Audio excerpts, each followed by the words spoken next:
Hola a todos y todas.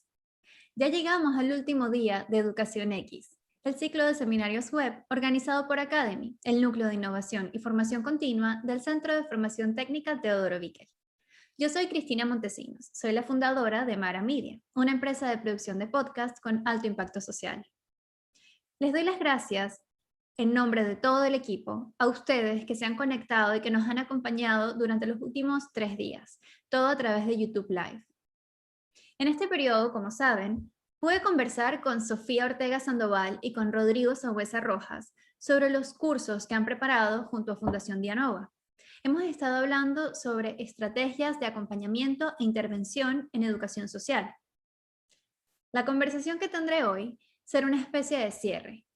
Siento que durante las sesiones anteriores fuimos como creando el camino hacia la conversación de hoy, hacia el trabajo en red. Si no se pudieron conectar antes y si no han visto lo que les estoy mencionando, los invito a ver la grabación, porque yo creo que es muy positiva y tiene mucha información importante. Como siempre y como ya saben, antes de comenzar les voy a contar un par de cosas. Primero, envíennos sus preguntas a través del chat que pueden ver en YouTube. El equipo las va recopilando y me las hace llegar y yo luego las integro dentro de la conversación. Segundo, si han asistido a los 3 días del evento, podrán recibir el certificado de asistencia. Así que recuerden llenar el formulario que el equipo está publicando en el chat de YouTube. Y por último, solamente recordarles que este seminario otorga créditos convalidables con módulos electivos de los diplomados en gestión de organizaciones que ofrece Academy. Para conocer más sobre los cursos y los diplomados que ofrece Academy, visiten www.xacademy.com. Bien, ya estoy lista para presentarles al invitado de hoy. Él se llama Héctor Olea León. Antes de comenzar, les voy a contar un poquito sobre quién es Héctor y su trayectoria. Él es ingeniero civil eléctrico y licenciado en Ciencias de la Ingeniería. Es diseñador instruccional certificado por el Instituto INDES del Banco Interamericano de Desarrollo. Héctor además tiene un certificado en el curso de Innovación Educativa Aplicada de la Universidad Politécnica de Madrid. Es auditor de calidad certificado, norma ISO 9001, y también es miembro de la Red de Innovadores Públicos de Chile y de la ISSUP, una red internacional de profesionales que trabajan en tema de adicciones. Por último, y creo que un poco obvio, él también trabaja con la Fundación Dianova, es consultor del área de educación. Bien, Héctor, muchísimas gracias por conectarte con nosotros hoy. Gracias a ti, Cristina, y un saludo a todas las personas que nos están mirando en este momento. Bien, bueno, antes de comenzar con el tema de trabajo en red y de todo lo que ya hemos ido como mencionando a lo largo de los 2 días anteriores, Héctor, te pido que nos cuentes un poquito sobre ti, sobre dónde comenzaste tu historia y por qué llegaste a trabajar en esto que te dedicas ahora. Ya, ok, muchas gracias. Bueno, yo en verdad, como contabas tú, yo soy ingeniero eléctrico, ¿no? Y mi formación inicial es básicamente técnica, tecnológica, digamos. Perfecto. Y mucho tiempo trabajé hasta que un día, y aquí lo cuento más en detalle porque eso explica todo mi recorrido posterior, digamos. Un día me invitaron a participar en una fundación de acá de Santiago de Chile, digamos, que está en la zona sur, se llamaba Fundación Romanos 12. Trabajaba con jóvenes de sectores pobres, digamos, sectores populares, y ellos trabajan en capacitación laboral para estos muchachos. Entonces tenían un proyecto, estaba partiendo un proyecto muy hermoso que era de armar toda una infraestructura tecnológica muy avanzada en telecomunicaciones para formar a estos muchachos que tenían 18 años y que no habían terminado sus estudios y no estaban trabajando. Eso es lo que Okay. ahora lo llamamos los ninis, digamos, los que ni estudian ni trabajan. En ese momento no tenía ningún nombre específico. Y el proyecto era muy bonito porque se logró, justamente lo cito porque sin darme cuenta en ese momento ya era un trabajo en red. Se articuló un conjunto de instituciones para ese proyecto. Por un lado estaba una empresa de telecomunicaciones muy grande, multinacional, que se llamaba Telefónica en ese momento y que ahora es Movistar. Claro. Y estaba la Fundación Romanos 12 y en conjunto armaron un proyecto. Esta empresa necesitaba mano de obra calificada, que no existía en el mercado. La gente que llegaba a trabajar con ellos se formaba ahí en la misma práctica, entonces ellos querían una cosa más formal. Y había un programa de gobierno del Ministerio del Trabajo de Chile que estaba financiando justamente la capacitación de estos jóvenes. Entonces la fundación postuló a ese programa, se lo ganó y se articuló con la empresa telefónica, porque estos chicos, el programa era bien exigente. Tú no solamente le dabas capacitación, sino que tenías que darle práctica y luego dejarlos trabajando. Entonces había que tener un compromiso con la empresa, con la gente del mercado para postular. Y la empresa esta telefónica o Movistar nos dio esa cobertura, con ellos y con sus diversos contratistas. Y también ellos financiaron toda una infraestructura como muy avanzada en términos de herramientas, de dispositivos y de simulación, inclusive de redes telefónicas. Entonces teníamos la fundación, el gobierno, la empresa privada, y también necesitábamos a los chiquillos, obviamente a los jóvenes, y ahí nos articulamos con las municipalidades del sector y con las organizaciones sociales que tenían contacto directo con los muchachos. Y en conjunto, digamos, se logró echar, fue muy exitoso el programa, en verdad, duró mucho tiempo. Y Qué fue bueno. pionero en varias cosas. Y como te digo, entonces yo ahí entré a trabajar en la parte técnica, en la parte más de las telecomunicaciones, pero con el tiempo fui asumiendo otras funciones y me quedé en el mundo social. Qué Y aquí lindo. estoy. Me encanta. Bueno, precisamente, y ya diste una buena, como un buen ejemplo de tus comienzos, de tu trabajo en esto de redes.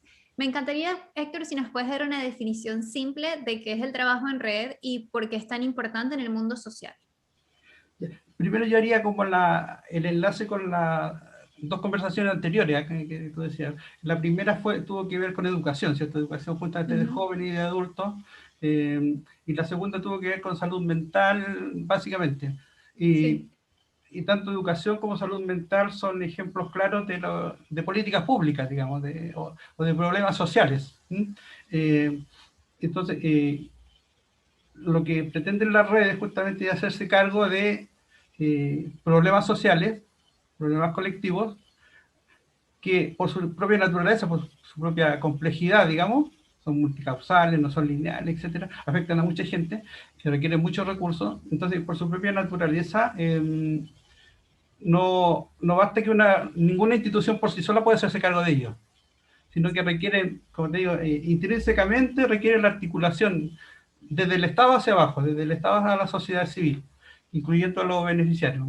En esa perspectiva, en ese contexto, el trabajo en red es un mecanismo mediante el cual eh, una diversidad de instituciones, públicas, privadas, el sector civil, comparten y complementan sus recursos para aumentar el impacto de sus intervenciones. O sea, finalmente las organizaciones que participan en las redes logran objetivos que de ninguna manera habrían logrado de forma individual. Ese es como Perfecto. el origen y el sentido del trabajo en red. Bien.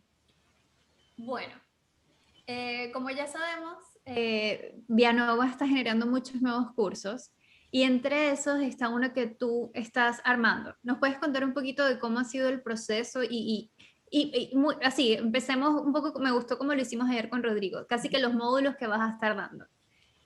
Hablemos un poco así, mirada general del curso.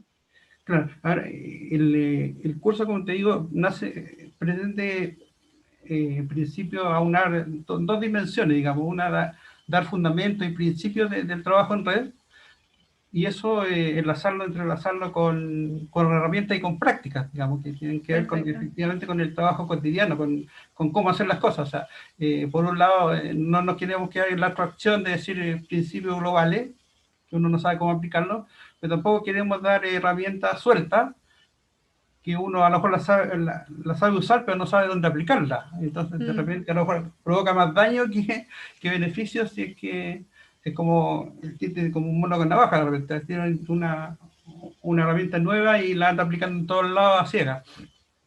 Entonces, la idea, la filosofía detrás del curso es, como te digo, entrelazar esas dos cosas, los principios, pero aterrizarlo en ámbitos concretos y con herramientas que sean efectivamente que den cuenta de la realidad. Y ¿Podemos hablar de esto de los principios? ¿Cuáles son los principios del trabajo en red? ya, muy bien. Eh, Primero, como les decía, yo me retrotraería un poco y diría por qué, o sea, en qué contexto surge el trabajo en red. Y lo diría como con un eslogan, que es lo mismo que te decía antes, pero más breve, más memorable, digamos. El trabajo en red surge cuando el problema que uno enfrenta es mayor que mi institución. Muy grande, exacto. Entonces, cuando el problema me queda grande, la única manera de resolverlo es acudir por ayuda externa a mi ecosistema, digamos, ¿no? Entonces, el trabajo en red tiene como ciertos principios.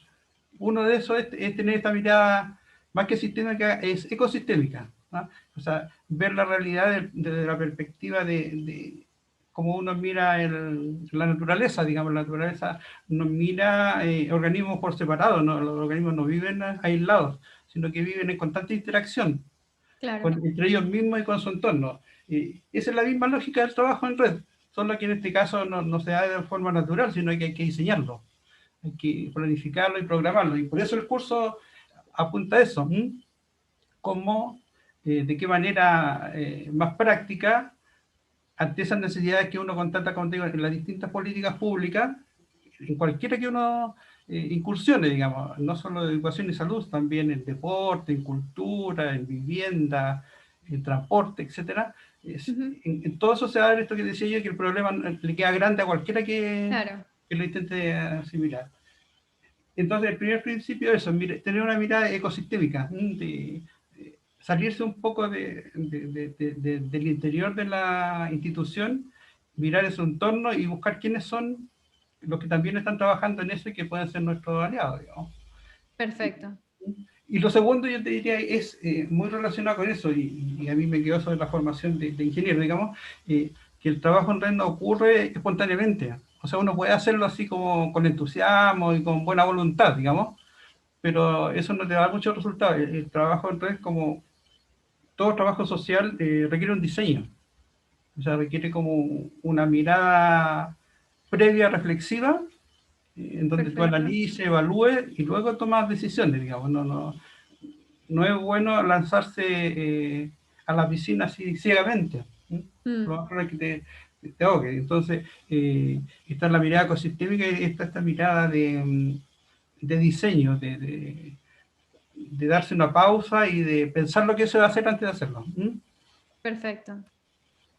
Y también hay varios otros elementos que yo diría que son parte de estos principios, ¿ah? Y tienen relación con lo que te decía de la complejidad. Por un lado, la, estaba el tema de que hay que diseñarlo, o sea, tú no deberías improvisar. Y segundo es que eh, a colaborar o trabajar en red se aprende, ¿ya? O sea, uno no nace con toda la habilidad y con todas las herramientas y con todos los conceptos como para hacer red espontáneamente, digamos. ¿Mm? Claro. Eso Entonces, lo puedo relacionar con lo que fue el título de la conversación de hoy. Lo llamamos Herramientas para el trabajo en red. Un enfoque territorial, intersectorial y multidisciplinario. Esto no es casualidad que hayan puesto estos tres apellidos, ¿no? así Territorial, es. intersectorial y multidisciplinario. Exactamente. Que eso refleja en alguna medida lo que le conversábamos recién, que es un proceso o un fenómeno muy complejo, muy Mm, complejo. Entonces, lo territorial, todas las políticas públicas son complejas. Entonces, lo territorial se refiere y quiere enfatizar y quiere hacerse cargo de eso, que como te digo, estas políticas públicas, si nacen del Estado, están dirigidas a los ciudadanos de un país, los claro, ciudadanos de carne y hueso, y esos ciudadanos viven en una cierta comuna, en un cierto barrio, y es allí donde tú tienes que darle las soluciones que estás proponiendo. O sea, ahí claro, tienes que poner una escuela, ahí tienes que poner un hospital, ahí tienes que construir una calle, ahí tienes que poner una multicancha. Entonces, el aterrizaje de esas políticas que son súper abstractas, finalmente siempre se da a nivel local, a claro. nivel del territorio. ¿Sí? Ujú, Entonces, la territorialidad es como una, una necesidad de la propia naturaleza del fenómeno que tú estás enfrentando. ¿Y qué significa la práctica? De nuevo, es que ¿Qué significa que mi visión sea territorial? Es que yo tengo que hacerme cargo de las particularidades de un lugar. Claro. O sea, es muy distinto hacer un proyecto o construir una escuela en el norte de Chile, en un desierto, digamos, que Ujú. construirlo en el sur de Chile, donde, cerca de la Antártida, digamos, en términos de material, pero también en términos de ubicación, en términos de disponibilidad de profesores, en términos de las Claro, mismas temáticas que se van a enseñar, etcétera. por Entonces lo supuesto, territorial sí. apunta a eso, a cómo yo me logro identificar las particularidades del lugar donde voy a intervenir y de la población con la cual voy a trabajar, y eso lo incorporo a mi proyecto social. Claro, y eso se logra a través del trabajo con personas que están en ese territorio, ¿no? Personas que te pueden dar una visión directa y real de lo que se necesita y lo que está pasando.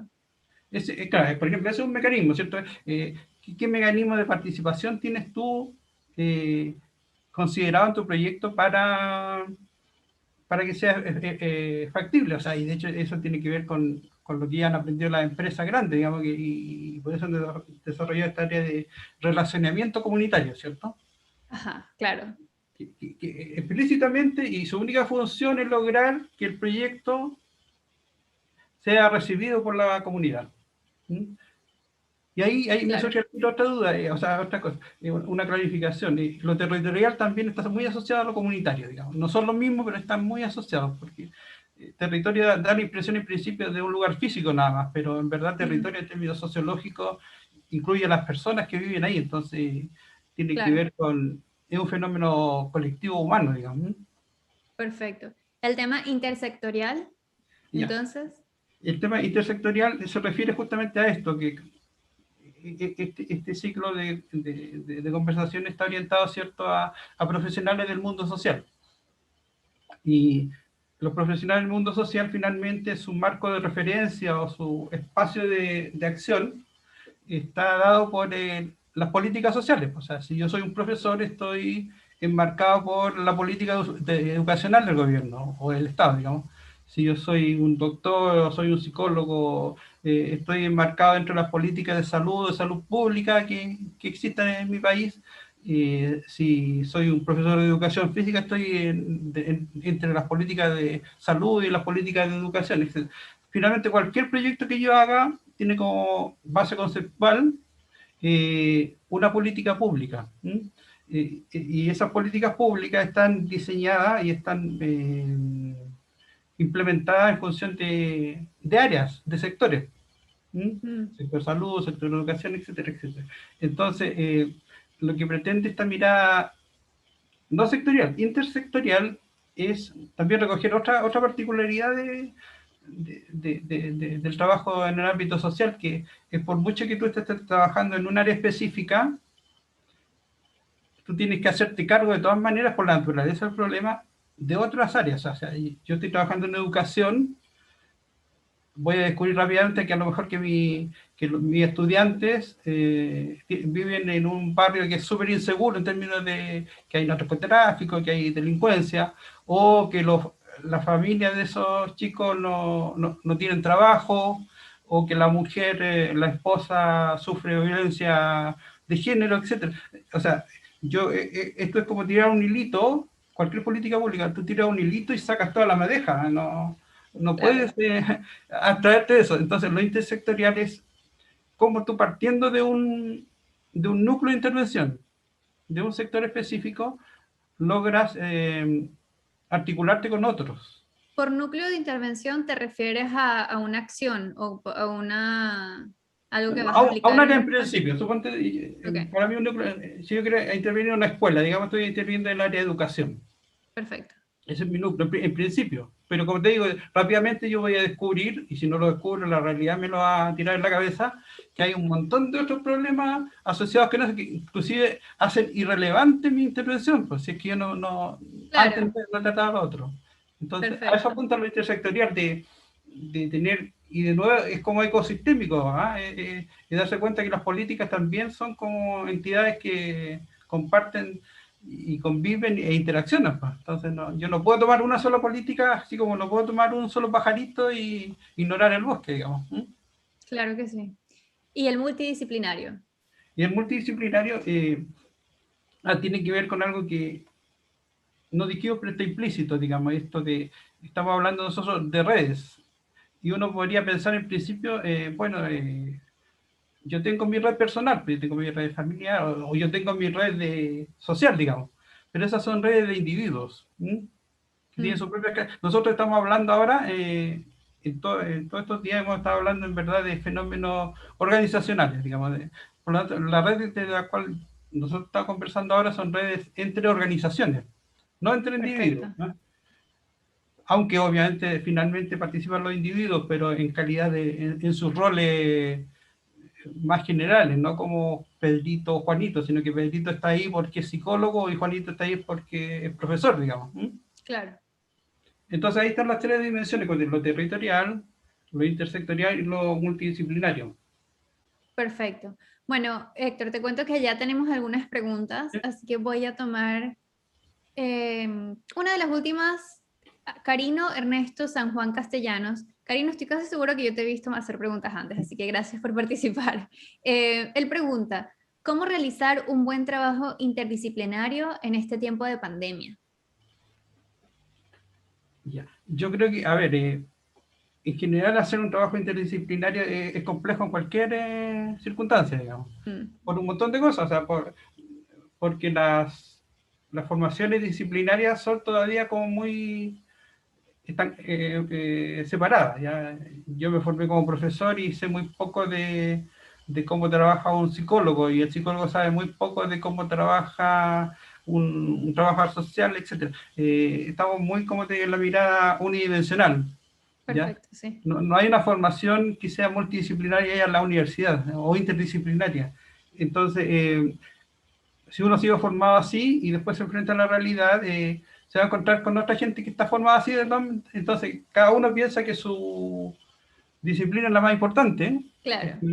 y que debe ser el eje de todo, y no siempre ¿Sabes? hace. Perdón, yo eso lo veía, lo he escuchado mucho de los médicos, que hoy en día, y sobre todo en América Latina, siento, sé que en otras partes del mundo existe el concepto del médico de cabecera, pero Mm, acá es muy, te duele, no sé, te duele la pierna, entonces vas al médico de la rodilla, que te dice que no sé qué, y luego vas al de la cadera, porque también puede ser por ahí, pero luego te enteras que el médico de la espalda superior dice, y luego es el neurólogo. Y al final terminas yendo a 6 médicos, tú como persona que no sabe de eso dices, ya va, ¿y cuántas pastillas y cuántos exámenes hago? Y lo que falta es quizás la mirada esa del médico de cabecera que hay en otros lados, que ve todo y dice, no, ya va, lo que tú tienes es estrés. Y ya. así es. Claro, una situación que se da en múltiples ámbitos. Entonces, Sí, la pregunta era, la primera aproximación de respuesta es que es muy complejo porque ya venimos formateados en ese estilo, pero yo creo que en esa perspectiva la pandemia, con todos los dramas que ha significado, también ha visibilizado esa situación y nos ha obligado a repensar nuestro actuar, y, y nos ha puesto como que nos ha encerrado, como en las películas, de repente nos ha encerrado o en una isla o en una habitación y tenemos que arreglarnos, o nos salvamos todos o nos morimos todos. mm, Y en ese salvémonos todos juntos, hemos empezado al menos a descubrir que hay otros que saben tanto más que nosotros, y que hay formas de actuar que la forma de actuar más potente es la colectiva, digamos. Yo creo que lo que no nos enseñó la universidad no nos está enseñando la naturaleza, digamos, de que la manera de trabajar en verdad debería ser más que en redes, más colaborativa, digamos, más básico, más colaborativa y más abierta al aporte que puede hacer cualquiera de los demás. Y yo, o sea, por un lado, yo creo que eso a todo el mundo, en mayor o menor medida, nos ha quedado como, se nos ha generado esa conciencia de que nadie tiene la verdad absoluta y todos nos necesitamos, cada cual. claro que sí. Bueno, y entonces ahí, pero eso es como una cosa espontánea, digamos, o que ha ocurrido sin que nosotros lo quisiéramos, lo buscáramos. Y fortuita. Entonces, pero yo a la respuesta le agregaría que sí hay un mecanismo que puede al menos avanzar en esa misma dirección, pero de una manera consciente, digamos. Y para mí, yo vuelvo, es un tema recurrente para mí, yo vuelvo al tema del diseño. El diseño, primero lo contextualizaría en general, yo creo que el diseño es una actividad que está presente en toda la actividad humana, en todas las acciones, en todos los ámbitos humanos, o sea, y todos somos diseñadores. La persona que cocina, cuando está cocinando, cuando hace un plato, está haciendo un diseño, está mezclando ingredientes, procesos, para lograr un cierto objetivo.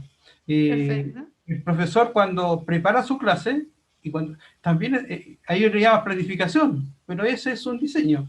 Un Mm, diseño. El doctor cuando prepara su intervención, también está diseñando. El psicólogo cuando hace una sesión o piensa en la sesión, ese es un diseño. claro. Entonces, finalmente todos diseñamos. Y yo diría que si a nuestras intervenciones sociales, a nuestros proyectos territoriales, intersectoriales, le dedicáramos más tiempo al diseño, ese es el espacio justo para incorporar otras miradas, otras visiones y compatibilizarla. Y ahí entra esta idea de lo multidisciplinario y lo intersectorial. Ese es el espacio justo para que, primero, el diseño tiene que ser colectivo, para que sea coherente, digamos. O sea, no puede salir nada más de la cabeza de un genio, digamos, que después se lo impone a los Claro. demás, sino que ya ahí debería ser parte, ahí deberíamos generar ese espacio de integración entre las distintas disciplinas. Y luego ahí, una vez que consensuamos algo, eso traducirlo a un plan en que cada uno tenga un papel que apunta al logro común. Yo creo que, entonces, repito, o sintetizo, digamos, yo creo que eh, la etapa de diseño de cualquier proyecto y el diseño en sí, poner en la práctica ese diseño, es un buen espacio para incorporar las miradas de todas las personas involucradas, inclusive, y más que nada, yo diría, de lo que se llama usuario, cliente, paciente. Ahí debería estar, ese es un gran desafío, digamos, pero ahí yo creo que a mucha gente no le da terror eso. O sea, por ejemplo, yo he visto mucho, nosotros trabajamos en Dianova con escuelas. Cuando te vas a escuela, y hay todo un discurso desde el ministerio y de los profesores respecto a la participación de las familias, ¿ya? Y mucha crítica respecto a por qué las familias nos ven como una guardería y ellos no hacen nada. Pero Mm, cuando tú les sugieres que hay un espacio real de participación de las familias, de los padres, los profesores se encabritan. O sea, yo creo que se asustan o... claro. Eh, pero entonces, si uno quiere que participen los usuarios, las personas con las cuales trabaja, tiene que arriesgarse y darle ese espacio porque ellos también tienen, no solo tienen que mucho que decir, sino que la parte más importante que decir la tienen ellos. Claro. Héctor, desde tu punto de vista, tu opinión, ¿por qué hay veces que nos cuesta tanto trabajar en colaboración o en red con otras, sobre todo a grandes rasgos? Porque Mm. en este ejemplo que estás contando, aquí veo, en mi familia hay muchos educadores, veo que hay un cambio de precisamente ahora le tienen como más miedo a la familia. Se genera esos espacios, o sea, quizás, me pregunto, quizás es porque no hay espacios cómodos donde uno pueda ir y colaborar y trabajar juntos y quizás contar cosas, preguntar cosas. ¿Será por Que, eso? O en tu opinión, por qué? Porque hay veces que cuesta tanto. a ver, yo creo que, de nuevo, un problema complejo que tiene que ver con lo que dices tú, pero hay otras también, o sea, es como multifactorial, hay muchos elementos. Perfecto. Yo creo que a lo mejor uno principal que tiene que ver con los principios de la colaboración, no sé si lo dije o no, es que a colaborar se aprende. ¿Ya? Claro, O sí, sea, perdón, no habíamos mencionado la palabra colaborar y vamos para allá más adelante, pero precisamente un principio del trabajo en red es saber colaborar y sí, colaborando se aprende. claro, o sea, saber colaborar y colaborar hay que estudiar, o sea, hay que prepararse. ¿No?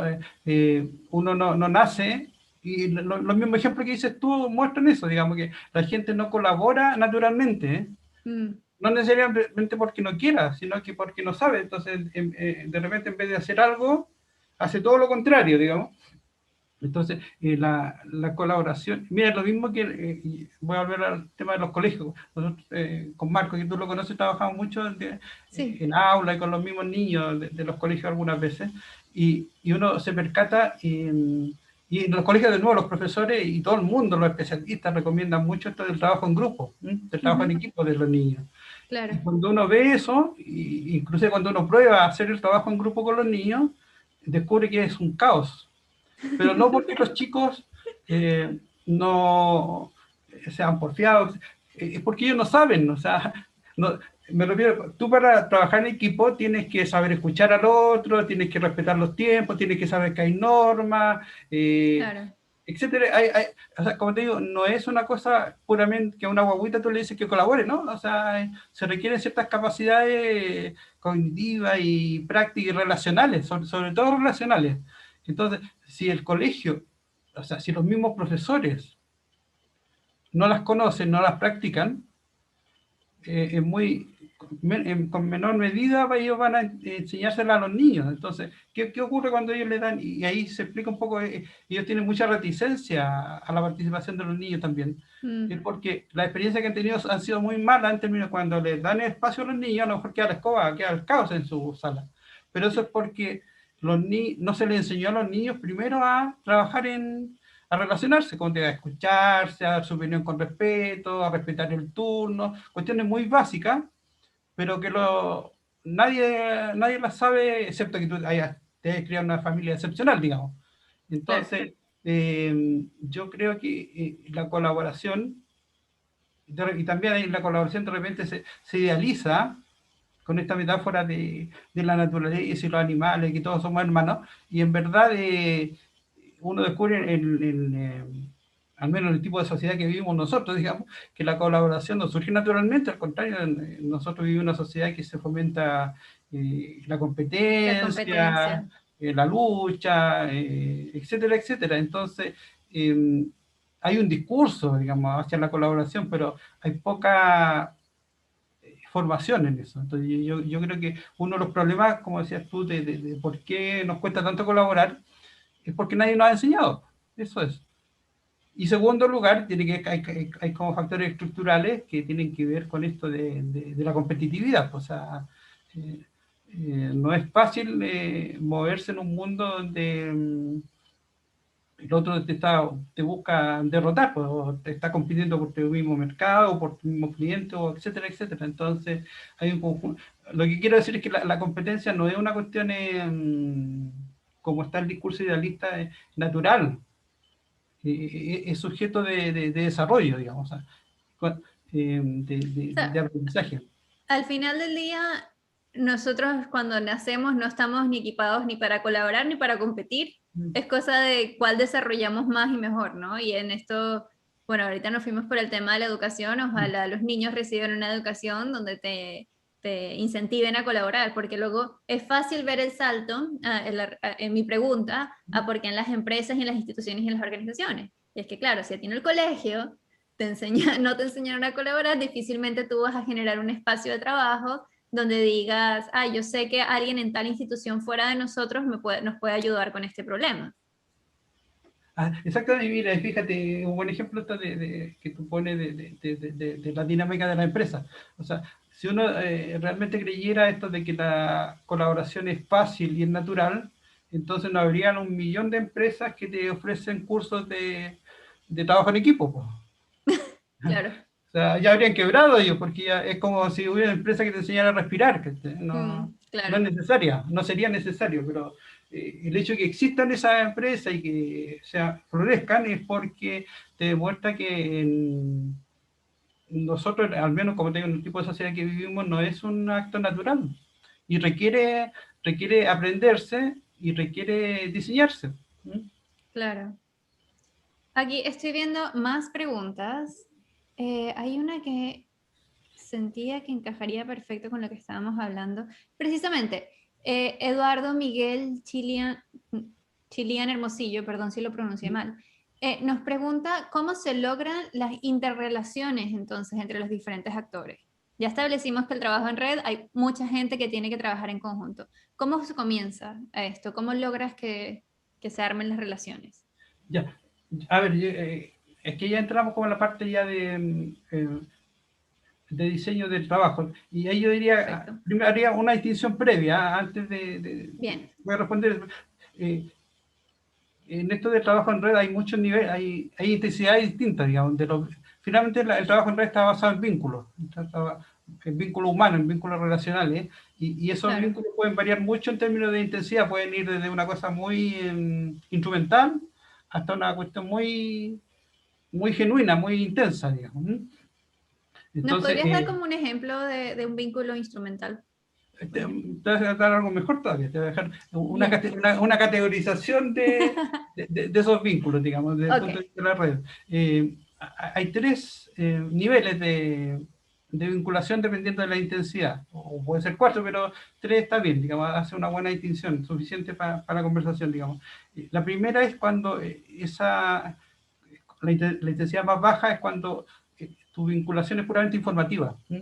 O sea, cuando ok. yo me comunico contigo y nada más que nos mantenemos al día de lo que estamos haciendo. Digamos, tú me comunicas que estás vendiendo un producto nuevo, yo te comunico que se me echó el auto y ahí vamos viendo, digamos, nos mantenemos al día en términos de flujo informativo. ¿Ya? Ahí el Perfecto. compromiso es muy bajo, ¿no? O sea, no tenemos ningún compromiso excepto intercambiar información. No hay comprometidos ni recursos, ni actividad en conjunto, etcétera. Ese nivel informativo es más básico, digamos. Perfecto. Después hay un intermedio en que es eh, yo lo llamaría de coordinación, en que aparte de estar informados de lo que estamos haciendo cada uno, sincronizamos nuestras acciones para obtener algún objetivo común. ¿Ya? O sea, a lo Perfecto. mejor tú me dices, oye, el viernes voy a ir al evento tanto, y entonces yo me entero que hay un evento ese día el viernes, que no tenía planificado, y ajusto mi horario para estar en ese evento porque me interesó. Entonces, Y en esta etapa se genera como, no sé si la palabra indicada es dependencia, pero como que hasta que tú no hagas algo o no me digas algo, yo no puedo hacer algo. y más que dependencia, yo creo que hay una palabra crítica en esto de trabajo en redes, es interdependencia. O Ok, sea, ok, perfecto. que Claro, lo que tú haces me afecta a mí y ambos. lo que yo hago te afecta a ti, digamos. Mm, Ahí cuando digo afecta, no, sin valoración, puede ser positivo o negativo, digamos. claro, Pero, o sea, tiene un efecto, a eso voy yo, digamos. Entonces, el trabajo en red siempre, lo que lo distingue de otros tipos de relaciones es que hay efectos mutuos, que pueden ser muy básicos, digamos, ajá, pero cuando tú, por ejemplo, en el nivel de información, si tú me das una información, eso puede ser muy significativo para mí, aunque sea una cosa muy básica, digamos, o sea, tiene un impacto de todas maneras. claro, Eh, y cuando ya pasamos a esta etapa de coordinación, efectivamente ya el grado de compromiso, el grado de involucramiento es mayor, porque, como te decía, no solamente yo me entero de lo que tú estás haciendo, tú te enteras de lo que estoy haciendo, sino que ajustamos, por así decirlo, nuestra agenda para hacer alguna actividad en común o para lograr objetivos mejores para los dos, digamos. claro, quizás algo más amplio de lo que uno podría hacer solo. Sí. Y entonces, es el segundo y el tercero, que le vamos a llamar el de colaboración ya, el de colaboración, donde no solamente intercambiamos información y ajustamos nuestra agenda, digamos, sino que compartimos recursos y realizamos actividades en conjunto. ¿Mm? Perfecto. Entonces, de esa tercera, en principio estamos hablando nosotros, digamos, de como la más exigente, la más demandante, porque efectivamente esas son las en que está involucrado el profesional que trabaja en el ámbito social. Pues, o sea, no se trata puramente de transmitir información o de intercambiar información o de ajustar horarios para coincidir en cosas o no, sino que de estar ahí en la cancha y poner recursos, como te digo, y jugársela con las intervenciones.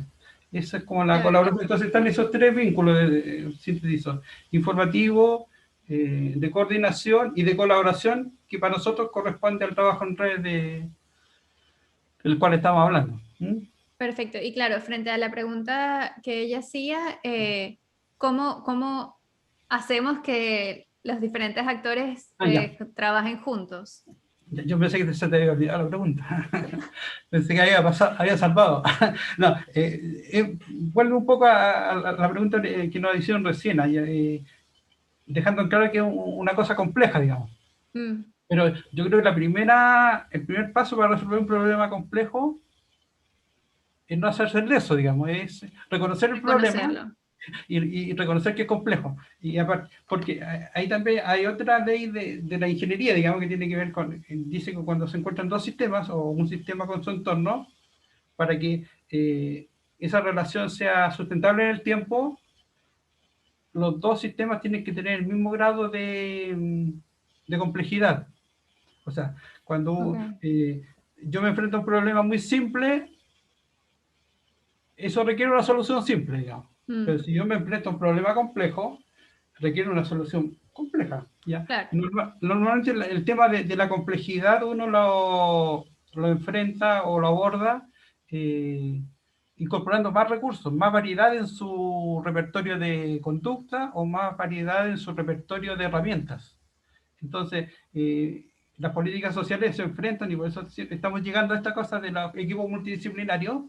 Es una manera de hacerse cargo de esa complejidad. O sea, yo me doy cuenta que el problema de la educación es muy complejo, entonces empiezo a incorporar más variedad a mi respuesta, digamos. Antes, el problema de la educación era solamente los profesores, ellos eran los únicos responsables. Entonces, ahora con el tiempo nos hemos dado cuenta que hay otros temas de conducta, de salud mental, etcétera. Entonces, hemos ampliado el abanico de respuestas posibles de la escuela y hemos incorporado psicólogos, trabajadores sociales, kinesiólogos, etcétera, etcétera, eh, porque la escuela original no era capaz de responder a eso, Claro. a Y la un poco, creciente. Entonces, perdón, como mencionaba Rodrigo ayer, que de los trabajadores de trato directo, que cuando hay un caso de que algo sale mal con un paciente y el trabajador de trato directo, uno podría decir, ah, bueno, pero ese es el problema. Y después te pones a ver, no,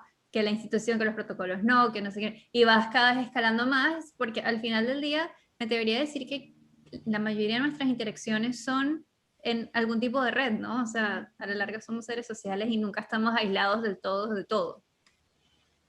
así, pues, o sea, tiene que ver con la interdependencia que decíamos recién. Pues, o sea, hay una interdependencia que uno busca, digamos, que busca diseñar y construir, pero la vida misma ya es como súper compleja porque tiene Claro, interdependencia múltiple en cada momento. O sea, incluso hay dependencias que uno quisiera eliminar, pero están ahí y no hay cómo. ¿No? Entonces, el mundo es así, o sea, la naturaleza es así, o sea, los claro. ecosistemas son así, digamos, está todo, todas las cosas, todos los organismos están interactuando y inclusive hay interacciones que uno ni conoce o que ocurren para allá en la esquina, digamos, y repercuten en uno y uno nunca se enteró de dónde se originaron, digamos, la complejidad de ese Claro. tipo. Entonces, de nuevo, ¿cómo hacerse cargo de eso?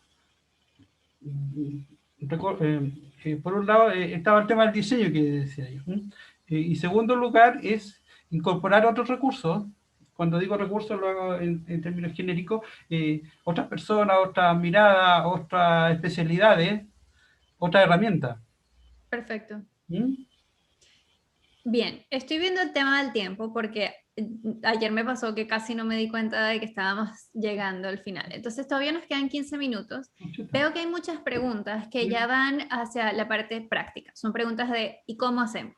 ¿Mm? Entonces ahora me encantaría que nos contaras un poco, yo ya sé que le cuentes a todo el mundo que nos está viendo, que tú básicamente estás inventando una metodología para este curso. Entonces, ¿nos puedes contar un poquito de el camino que van a seguir en el curso y precisamente algunas de las herramientas que vas a dar Ya. a las personas que participen allí?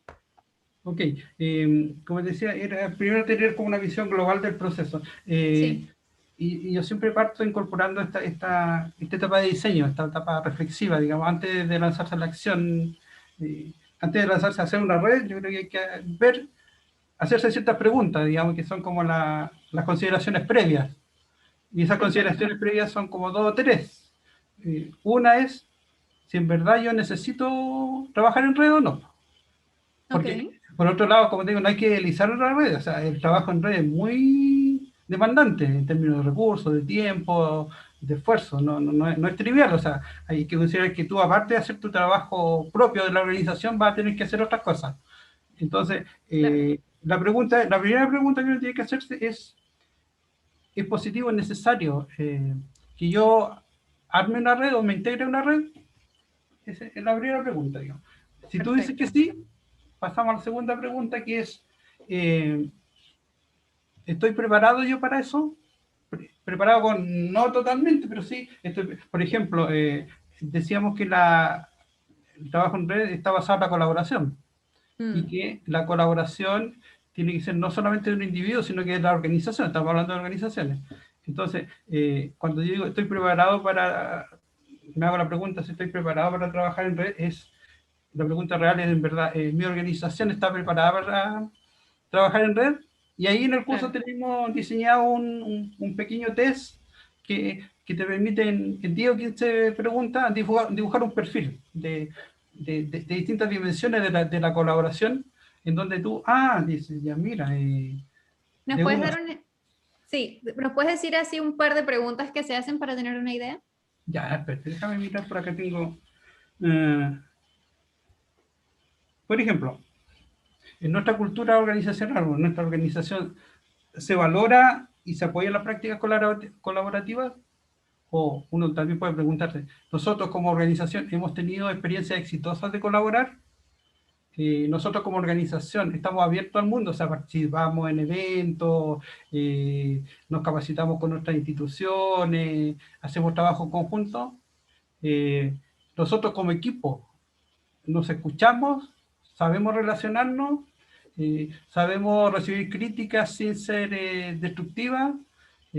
Nuestra institución es transparente o le complica compartir su información propia, digamos.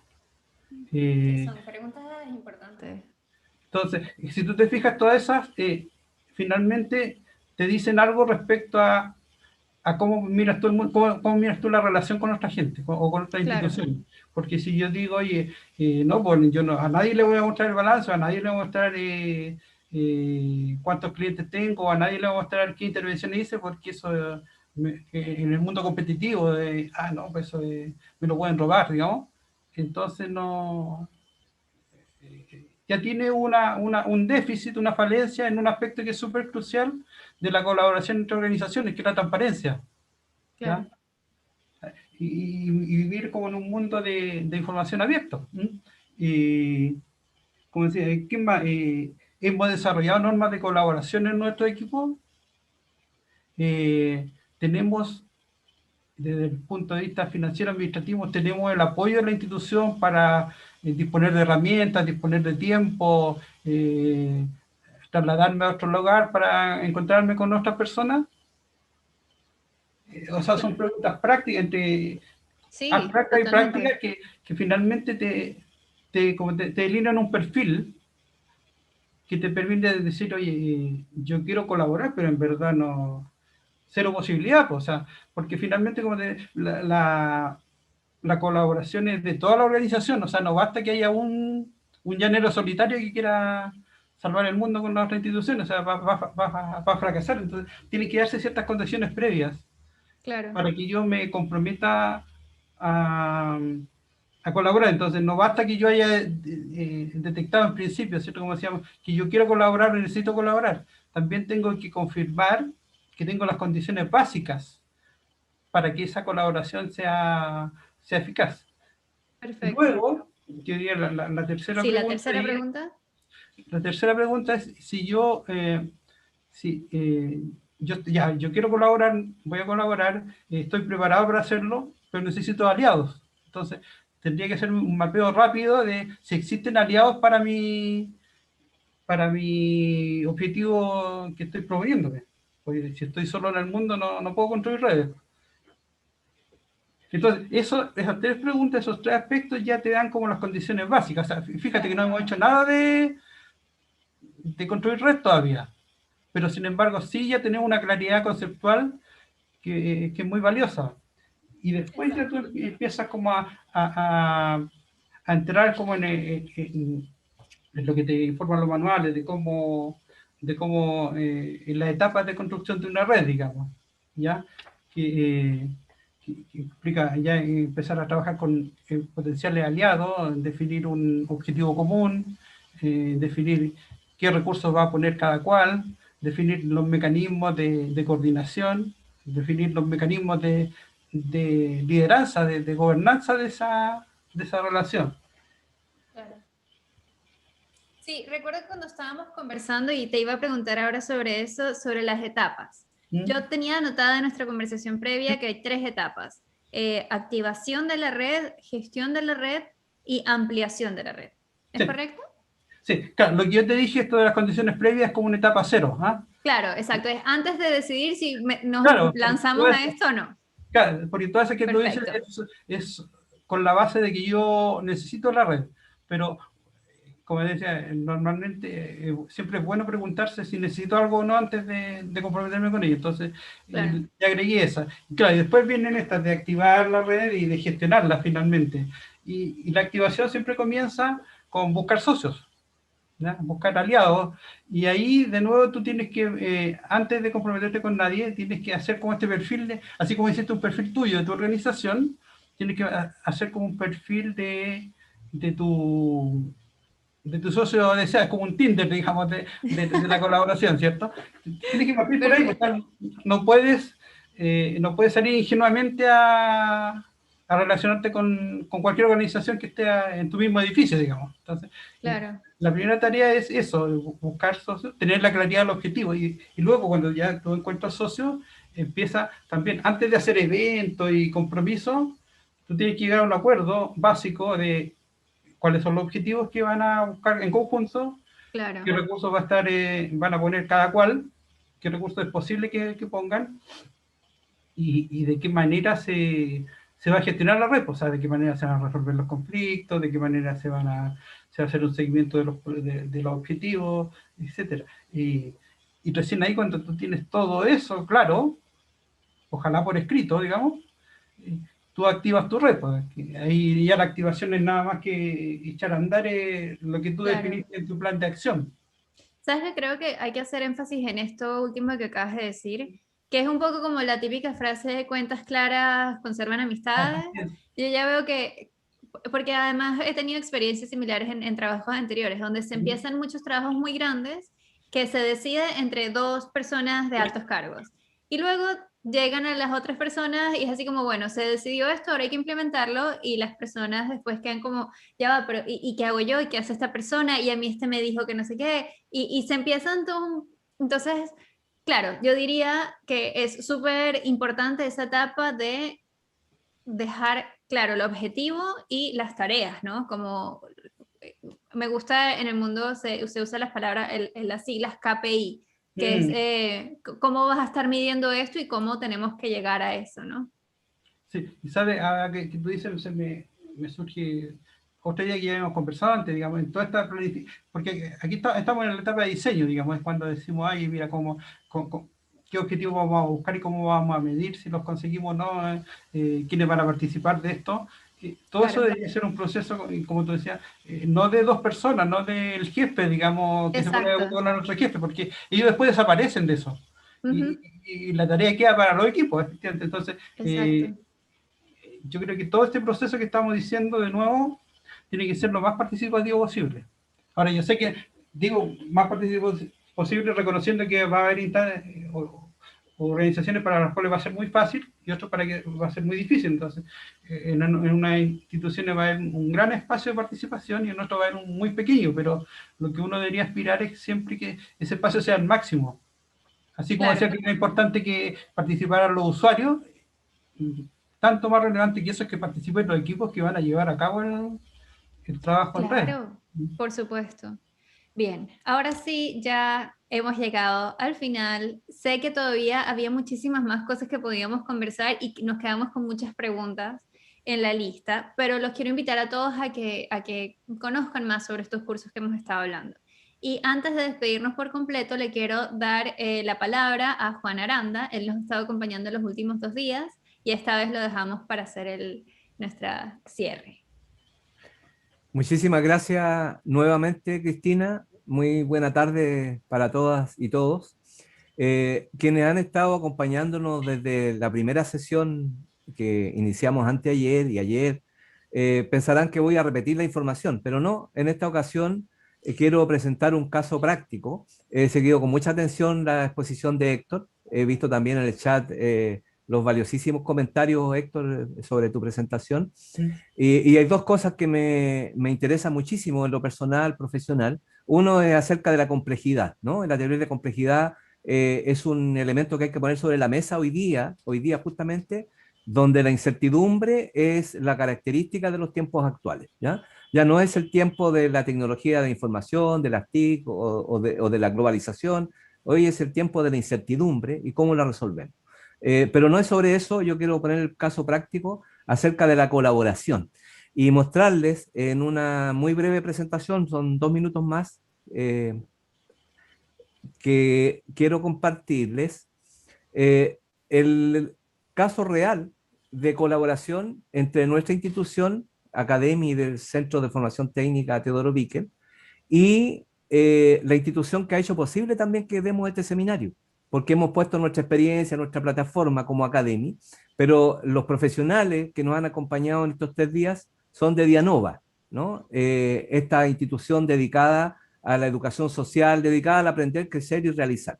Entonces también reforzar lo que tú has estado señalando, los cursos que Dianova, en conjunto con nosotros, en un ánimo de colaboración, que tiene esa característica. Hemos podido llegar a esto, a impartir estos cursos, a realizar este seminario, porque son los equipos de ambas instituciones las que en una estrecha colaboración que venimos desarrollando hace bastante tiempo, han hecho posible que lleguemos a este punto, ¿no?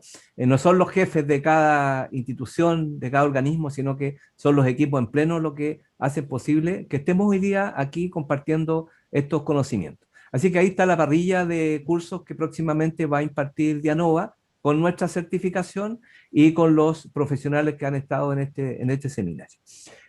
También en el mismo espíritu realizamos todas nuestras acciones para el mes de julio. El 7 de julio iniciamos 9 cursos de especialización en gestión de organizaciones, distintos tipos, ¿no? Del área de la salud, del área de educación, de la gestión pública y municipal. Son los que están aquí a la vista y que pueden visualizar en nuestra página web xacademy.com, ¿sí? Academy con I latina al final y siempre empezamos con X. Y finalmente, aquí voy a traer una noticia nueva. El 12 de julio damos inicio a un diplomado internacional que se dicta ya en su 5ª versión.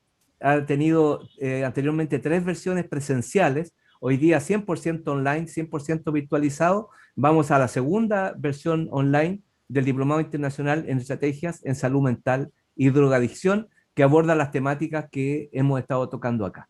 Y aquí la invitación, como sorpresa y como valor agregado a este seminario, el próximo martes, para quienes todavía les entusiasma el tema, la verdad que lo hemos programado recientemente, no estaba en nuestros planes establecidos, un webinar, un seminario más de 1 hora de duración también. Ahí están los horarios, va a ser a las 19:30 de Chile, 20:30 en Argentina, 18:30 en Perú, Colombia, México. Este webinar sobre estrategias de intervención en salud mental y drogadicción. Y quienes van a exponer, primero como moderadora, Beatriz Páez, que es la directora del programa, de este diplomado internacional, y que coordina también, ¿no es cierto?, este programa y también nuestra carrera de psicoeducación. Andrés Reyes, que es licenciado en educación en la Universidad de Quebec, profesor de nuestros programas, profesor también de la Universidad de la Frontera, y le va a acompañar también en la ponencia Ana Luisa, la están viendo ahí, psicoeducadora, también formada o especializada con una pasantía en la Universidad de Quebec, Canadá. Así que todas y todos invitados, martes a las 19:30 horas, inscribiéndose en el lugar de siempre o directamente en nuestra página web xacademy.com. Eso, Cristina, muchas gracias por el espacio y gracias también a todos quienes han concurrido a este nuevo seminario, la versión número 13 de Educación X. Claro que sí. Bien, bueno, una vez más, Héctor, te agradezco por todo lo que nos compartiste, por los ejemplos. Y le quiero agradecer a todos los que se conectaron con nosotros durante estos últimos 3 días. Muchas gracias por acompañarnos. Yo también les dejo una invitación. Bueno, Juan ya los invita a este próximo webinar y yo como siempre los invito a que escuchen el podcast que hemos creado junto a Academy, Todos los viernes hay un nuevo episodio y ya tenemos una parrilla espectacular de contenido en el pasado. Entonces, mantengámonos conectados, sigan presentes con Academy y nos vemos en un nuevo Educación X. Gracias. Saludos. Saludos.